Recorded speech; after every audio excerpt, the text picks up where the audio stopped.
Welcome to Breaking the Couch, a weekly conversation demystifying what happens in and behind the therapy scene to support your healing journey. We're your hosts. I'm Dr. Dowdson, a licensed clinical professional counselor, a certified school psychologist, and a trauma specialist with Playfully Psyched. And I'm Dr. Jo Harchi with Soft Art Psychology, a licensed clinical psychologist. We're here aiming to provide you with mental health tools to address the cycle of generational trauma across the age span, from infancy and childhood to adulthood. For more information, visit our Instagram page at Breaking the Couch or our website, breakingthecouch.com. While we hope you love listening to and learning from our podcast, it's not a substitute for a relationship with a licensed mental health professional. Okay, so we've had some feedback that people really liked the episode we did, and now I'm drawing a blank for the name, but the episode that we did on basically describing some typical behaviors that people might be experiencing that could be traced back to trauma, trauma history, or a specific traumatic event. And so we wanted to offer them a part 2 for some more things that people can explore about their patterns of behaviors, things that they're experiencing in their life that could potentially be related to trauma history and something they can get help and support with if they need. Sounds good? Sounds great. In a previous episode, people might remember that we had talked about that, and it came from your TikTok where you had like the raindrops, and you had said, if this is something you're experiencing, you might look at trauma. And then we kind of extended that, or were inspired by that. And there's so many more. That's right. That's right. There's one that I was just talking about with a couple of patients that I want to throw out there, and I want to just cushion this and caveat this with we are not medical doctors. So go ahead and get your checkups, do what you need to do, check in with your healing providers around this. But when patients ask me about their chronic tummy issues, right, like IBS, these kind of things, they will be surprised to hear that we talk a little bit about the parasympathetic nervous system and how it's like the rest and digest, right? And so it means like kind of bringing down the nervous system. And if somebody is activated or really, really kind of ready for fight, flight, or freeze, they might be in a different state with their nervous system, and their parasympathetic nervous system might not have that chance to rest and digest.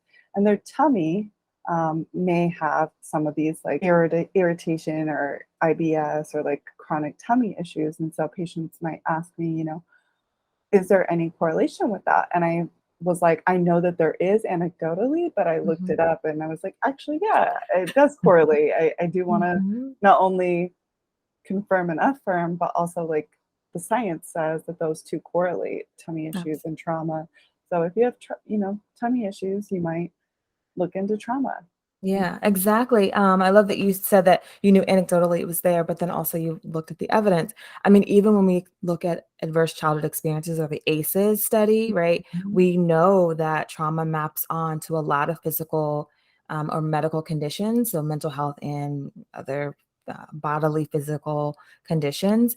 And that tummy irritation, that stomach acid irritation, the nervous system and how we digest food can be affected for trauma. And then people who are experiencing high levels of anxiety, which we know that not always, but often anxiety also has a trauma base, even if it's like little t trauma or some of the, I don't even want to call them smaller, but some of the other more day-to-day traumas that people can experience in comparison to those big catastrophic or like a death, major life changes types of traumas.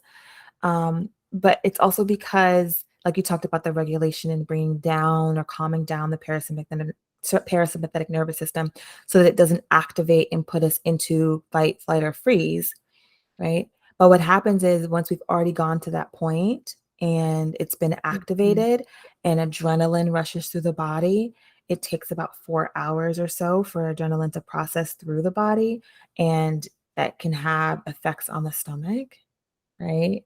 Losing your appetite or not being able to keep things down.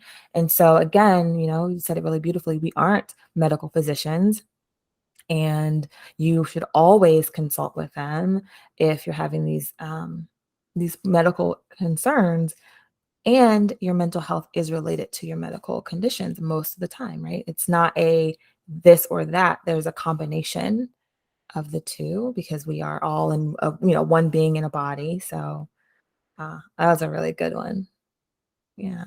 Yeah, thank Mhm. you. Yeah, a patient had just recently asked me that, and a lot of other folks have been talking about that. So I was like, okay, I think that's definitely one. And you so beautifully talked about how they're connected. Mhm. I think just as you were talking now, I did have one that popped up for me, and it's related to the little ones, the children. Um, but I am usually fascinated when I think that we as adults or parents don't think about the little t traumas that we think are little t traumas, because a child is really young, and so they're not going to remember it, or um, it's commonplace that happens. So, for example, when parents or caregivers fight with one another or argue, whether it becomes physical or it's just a lot of yelling, um, or there's separation and reunification and separation and reunification, like back and forth between those breakups. So like break up then make up, break up then make up.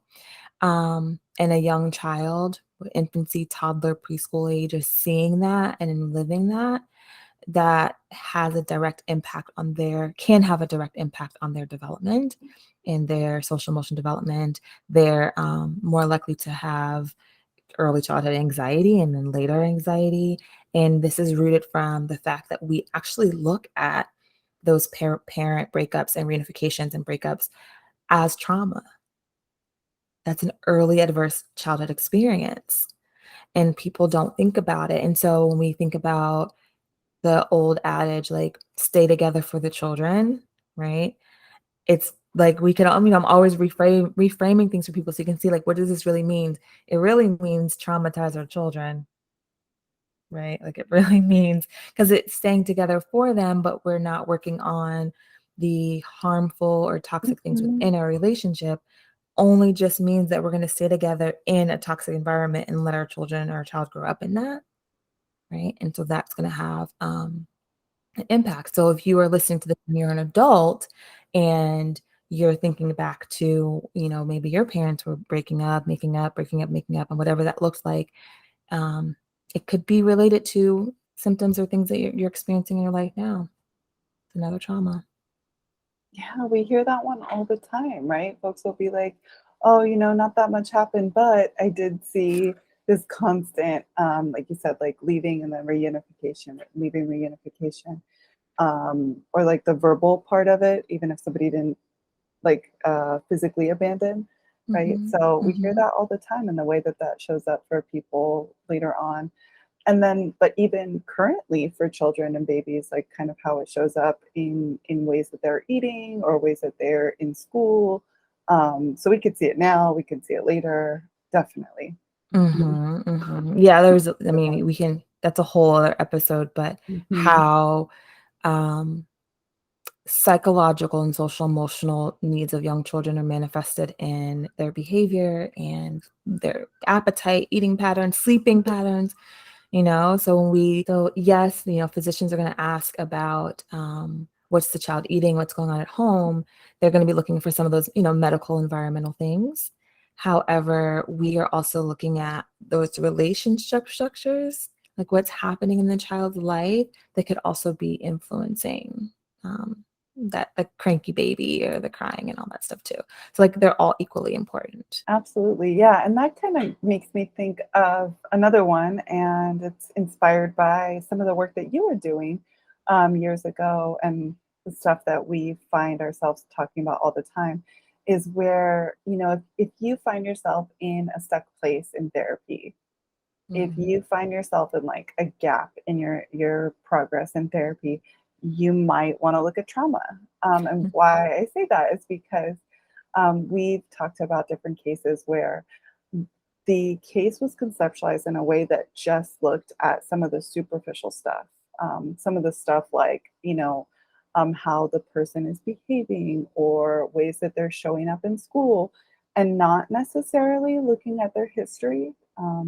And with that, we learned that, okay, let's bring in the scope of trauma, and now the whole case is conceptualized differently. And so, what that means, I guess, is that if you're feeling like you're working with your therapist for maybe a year or 2 years, and your anxiety persists. Maybe it shows up differently. Maybe you don't have panic attacks like you did in 2020, but Mhm. maybe you still have this like lingering worry and you're like, what is this?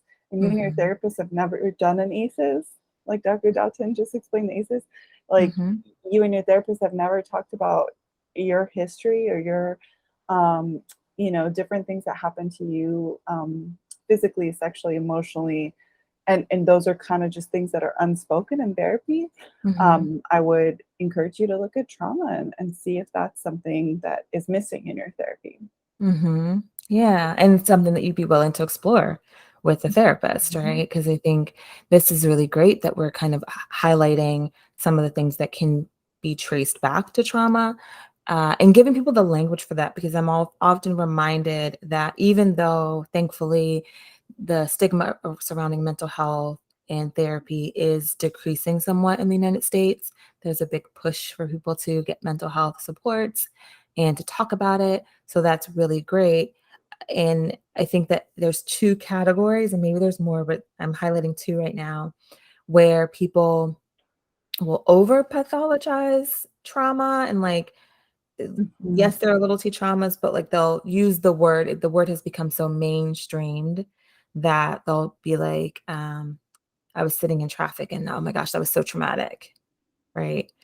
And it's like, okay, like, was there a major car accident that you saw? Like, what are some other things that was happening that made that traumatic? But it's just one of those things that becomes overused, and so there's that category. But then there's also the category of people or the way that's used where you only think about, was I physically assaulted? Did I witness something horrendous happen? No, no, then I don't have trauma. That happens all the time. Yeah. And so then they come to, if they are coming for treatment, right, you're coming and you'll say, I'm struggling at work. It's always an example. Like, I'm struggling at work, Mhm. or I just had an argument with a friend, or um, Mhm. something like that, right? And they're Mhm. just set focused on this is the presenting problem or whatever. And so, sometimes therapists, we will just, okay, that's what you presented with. Now myself and you, we do a trauma assessment. Like for every case you come in and you say, "Oh, I'm looking for a new career." Okay, let's just do this trauma screening. That's all I want to know, right? Just Right. fine if Right. that's not applicable, but let's just do the trauma screening and see what comes up. And we do that because in talking about the ACEs, with the original ACE study, it's a score that maps onto those medical and physical conditions. And the score we look at is 4 or more. So the original ACEs has the 10 um, adverse childhood experiences listed on there. And then we know that people who have 4 or more ACEs, they start to increase in intensity and type of medical and mental health conditions and just life outcomes, up to and including early death. And Mhm. so we know we're kind of looking at, 4 is the number that we're looking for to see if they've had, 4 or more traumatic experiences that happened in their childhood. And honestly, I think in all my years, so far I've had one person that had fewer than 4. And it was great, but that person was 5 years old. So it was also like, which I was like, this is phenomenal. Like, this is wonderful. Um, and then there's another ACE study or another score that I calculate in things like racism, because that wasn't on the first one, and community violence wasn't on the first one. So there are some adaptations to it, but I think people don't think about, just because something has been normalized doesn't mean the nervous system won't recognize it as trauma. And it depends on everyone's situation, because you can have a lot of protective factors in place, so that maybe something doesn't register as traumatic. But we also have a lot of evidence that for most people, this thing happening and then a combination of or compile of a lot of these things, you know, then we're looking at needing some treatment or intervention support. Yeah, that's a good one. Mhm. Yeah, I know another one. Oh, go ahead. I went on a bit of a tangent there. I could see you're like, okay, she's still talking. Sorry. No, I was thinking, oh, it sounds like we need a ACEs episode, It's like true. an episode on trauma inventory because a lot of therapists aren't doing that. So yeah, Really? yes, Okay. yeah. I can think of a lot of people who I know, and it's like just not, you know, Yeah. Well, um, yeah, like you said, I think that people will come in and say, I have this like panic attack thing. mhm, And we want to listen to where people are at. We also want to bring in our expertise of knowing where some of this stuff comes from. Yeah. mhm, mhm.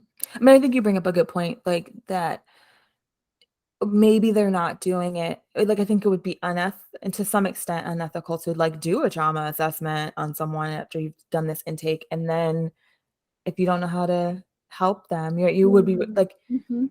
that hard place, right? You've already started, and yes, we can still do it. We can say, "You know what? It happens too that it comes out they have more issues than you are able to handle or different issues that you just aren't trained in." But I just wonder if, sometimes people don't do it because they're like, I wouldn't even know how to start there." And so I'm gonna start with where they are. Right, right. Like I love talking about sleep, right? But if a sleep specialist looks at my intake, they're gonna probably see one question about sleep and they'll be like, why didn't you rule out sleep problems? Right. So that's just not my scope, even though I appreciate supporting people around sleep issues because it relates to trauma recovery too. So yeah. Mhm, mhm. Exactly. When we specialize in Mhm. something, we focus our intake on making sure we've gathered that information. So that's right. Yeah. You were gonna say something before I was like, I went on a tangent. Oh, I just have like a million things that come to mind. Like another one that's coming to mind is kind of like about where people talk about, where people, patients, friends, whatever, will say something like, I don't know why I'm crying so much, or I Mhm, don't know why I can't cry, like this like expression of emotion mhm, difficulty, or where it feels like it doesn't match how someone's feeling. Maybe mhm, they don't know where the tears are coming from, or maybe they feel like crying, but the tears aren't coming. So mhm. some of those kind of things, you might look at trauma.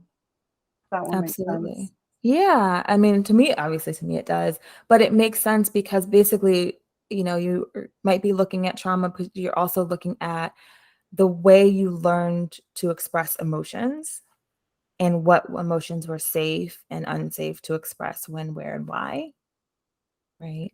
And Mhm. it goes back to, I think we did talk about this before, but like that emotional neglect, even if neglect is unintentional, right? It doesn't have to be malicious or intentful, but if you didn't get the emotional support, stability, and intelligence that you needed, we are looking at that as a trauma, right? Mhm. Because it does change your developmental trajectory, your outcome for your social intelligence, social emotional processing, which can then lead to being at points in your life where you're like, I don't cry, I can't cry, even if I wanted to cry, like it just doesn't happen. And I think we see that, unfortunately, we see that a lot in people who were raised and gendered as boys, that grew up and identify as men. We see that a lot because we've gendered our society, we've gendered emotions.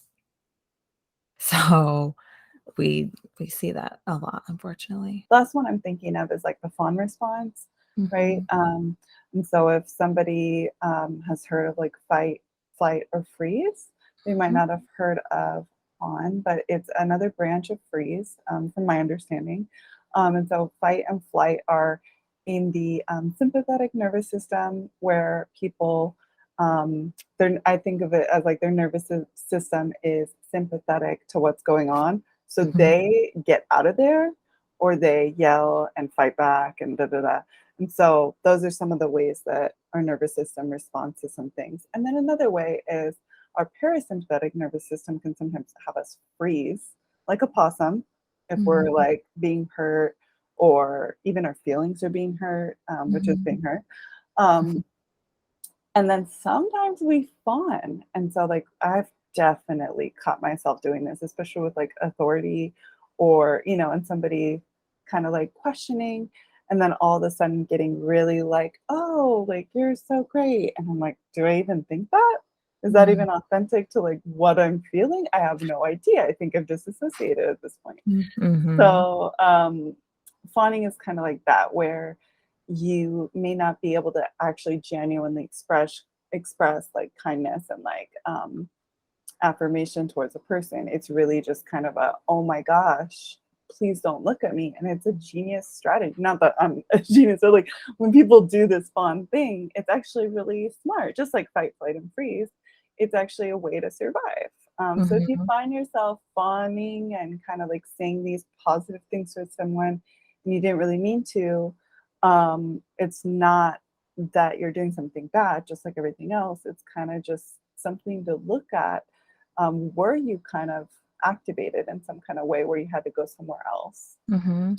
I also thank you for that explanation. I also like to think about the fawn response as more of a learned Mhm, response system mhm, to trauma and survival because a lot of times examples we'll think about is a young child who didn't know when someone was going to come home and be angry, frustrated, whatever, mhm. and kind of learned that if I do the right things, right?